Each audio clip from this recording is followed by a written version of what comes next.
ഓപ്പോയുടെ F15 എന്ന phone ഇന്ത്യയിൽ release ചെയ്യാനിരിക്കുകയാണ്. ഈ ഫോണിൻ്റെ ചില സ്പെസിഫിക്കേഷനൊക്കെ ഈ പറയാൻ കഴിഞ്ഞിട്ടുണ്ട്. അപ്പോൾ ഇന്ന് നമ്മൾ നോക്കാൻ പോകുന്നത് ഓപ്പോ F15ൽ എന്തൊക്കെ ഫീച്ചേഴ്സാണ് നമുക്ക് ലഭിക്കാൻ സാധ്യത എന്നുള്ളതിനെ കുറിച്ചിട്ടാണ്. അതിനു മുമ്പ് ഇതുപോലുള്ള വീഡിയോസ് ഇനിയും കാണാൻ താല്പര്യമുണ്ടെന്നുണ്ടെങ്കിൽ ഈ ചാനലൊന്ന് സബ്സ്ക്രൈബ് ചെയ്യാവുന്നതാണ്. പിന്നെ അടുത്ത് വരുന്ന ഒരു ബെല്ലൈക്കണും കൂടി എനേബിൾ ചെയ്ത് വെച്ചാൽ ഞാൻ വീഡിയോസ് അപ്ലോഡ് ചെയ്യുമ്പോൾ തന്നെ നിങ്ങൾക്ക് അതിൻ്റെ നോട്ടിഫിക്കേഷൻ ലഭിക്കുന്നതായിരിക്കും. പിന്നെ മറ്റൊരു കാര്യം, നമ്മുടെ ചാനലിൽ ഒരു ഗിവ് അവേ നടക്കുന്നുണ്ട്. ആ ഒരു ഗിവ് അവേയിൽ പങ്കെടുക്കാൻ താല്പര്യമുണ്ടെന്നുണ്ടെങ്കിൽ താഴെ ഡിസ്ക്രിപ്ഷനിലും അതുപോലെ മുകളിൽ ഐ ബട്ടണിലും ആ ഒരു വീഡിയോയുടെ ലിങ്ക് കൊടുക്കുന്നുണ്ട്. ജസ്റ്റ് ഒന്ന് ചെക്ക് ചെയ്യുക. ഓപ്പോ F15 ഇന്ത്യയിൽ ജനുവരി 16 ലോഞ്ച് ചെയ്യുന്നത്. ഈ ഫോണിൻ്റെ ടീസർ ഇപ്പോൾ ആമസോണിലൊക്കെ വന്നു തുടങ്ങിയിട്ടുണ്ട്. ഓപ്പോ F15 ഒരു ഓഫ്ലൈൻ ഫോണായിരിക്കും. പിന്നെ ഈ ഫോണ് വിവോയുടെ ഇപ്പോൾ അടുത്ത് ലോഞ്ച് ചെയ്തിട്ടുള്ള ഓഫ്ലൈൻ ഫോണായ S1 Proക്ക് കോമ്പറ്റീഷനായിട്ട് വരാനാണ് സാധ്യത. പിന്നെ ഓപ്പോ A91 എന്ന ഫോണിൻ്റെ റീബ്രാൻഡഡ് വെർഷനായിട്ടായിരിക്കും ഓപ്പോ F50 വരിക എന്നൊരു റൂമറുമുണ്ട്. ഓപ്പോ F50ൽ നമുക്ക് 6.4 ഇഞ്ചിൻ്റെ ഫുൾ HD+ റെസൊല്യൂഷനിൽ വരുന്ന അമോലെഡ് ഡിസ്പ്ലേ ലഭിക്കാനാണ് സാധ്യത. പിന്നെ വാട്ടർ ഡ്രോപ്പ് നോച്ച് ഡിസൈനിലുള്ള ഒരു നോച്ചും വരുന്നതായിരിക്കും. ഇൻ ഡിസ്പ്ലേ ഫിംഗർ പ്രിന്റ് സെൻസറുമായിട്ടായിരിക്കും ഈ ഫോൺ വരിക. ഇപ്പോൾ പുറത്തു വന്ന ടീസറിൽ പറയുന്നുണ്ട് ഈ ഫോണിൽ നമുക്ക് in display finger print sensor ലഭിക്കുമെന്ന കാര്യം.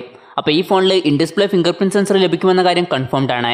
അതുകൊണ്ട് തന്നെ ഈ ഫോണിൽ അമോലെഡ് ഡിസ്പ്ലേ ലഭിക്കുമെന്ന കാര്യവും കൺഫേംഡ് ആണ്. പ്രോസസ്സറിനെ പറ്റി പറയുകയാണെങ്കിൽ ഈ ഫോണിൽ നമുക്ക് MediaTekന്റെ ഹീലിയോ P17 എന്നുള്ള പ്രോസസ്സർ ലഭിക്കാനാണ് സാധ്യത. പിന്നെ ഈ ഫോണിൻ്റെ 8GB റാം വെർഷൻ നമുക്ക് ലഭിക്കുന്നുള്ള കാര്യം കൺഫേംഡ് ആണ്. ടീസറിലെ കാര്യം പറയുന്നുണ്ട്. പിന്നെ 6GB റാമിൻ്റെ വെർഷൻ വരുമോ എന്നുള്ള കാര്യത്തെപ്പറ്റി കൂടുതലൊന്നും അറിയാൻ കഴിഞ്ഞിട്ടില്ല. പിന്നെ ഈ ഫോണിൽ നമുക്ക് 128GB ഇന്റേണൽ ലഭിക്കാനാണ് സാധ്യത. ആൻഡ്രോയിഡ് 9 ബേസ് ചെയ്തിട്ടുള്ള കളർ OS സോഫ്റ്റ്വെയറുമായിട്ടായിരിക്കും ഈ ഫോൺ വരിക.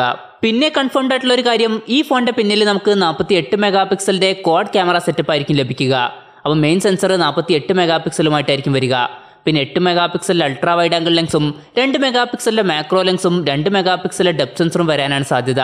ഫ്രണ്ടിൽ നമുക്ക് 16 മെഗാപിക്സലിലെ സെൽഫി ക്യാമറ ലഭിക്കാനാണ് സാധ്യത. ബാറ്ററിയെ പറ്റി പറയുകയാണെങ്കിൽ ഈ ഫോണിൽ നമുക്ക് 4025 mAhന്റെ ബാറ്ററി ലഭിക്കാനാണ് സാധ്യത. പിന്നെ വൂക്ക് ഫ്ലാഷ് ചാർജ് 3.0 സപ്പോർട്ട് ചെയ്യുന്നതായിരിക്കും. ആ കാര്യം കൺഫേംഡ് ആണ്. ഈ ഫോണിൻ്റെ വിലയെ പറ്റിയിട്ടുള്ള കൂടുതൽ കാര്യങ്ങളൊന്നും അറിയാൻ കഴിഞ്ഞിട്ടില്ല. എന്നാലും ഈ ഫോണ് വിവോ S1 Pro എന്ന ഫോണിന് കോമ്പറ്റീഷനായിട്ട് വരാനാണ് സാധ്യത. അപ്പോൾ ആ ഒരു ഫോണിൻ്റെ അതേ ഒരു പ്രൈസ് റേഞ്ചിൽ തന്നെ ഈ ഫോണും വരാൻ സാധ്യതയുണ്ട്. അതായത് ഏകദേശം 20,000 രൂപ പ്രൈസ് റേഞ്ചിൽ. പിന്നെ ഈ ഫോൺ ലോഞ്ച് ചെയ്യുന്നത് ജനുവരി 16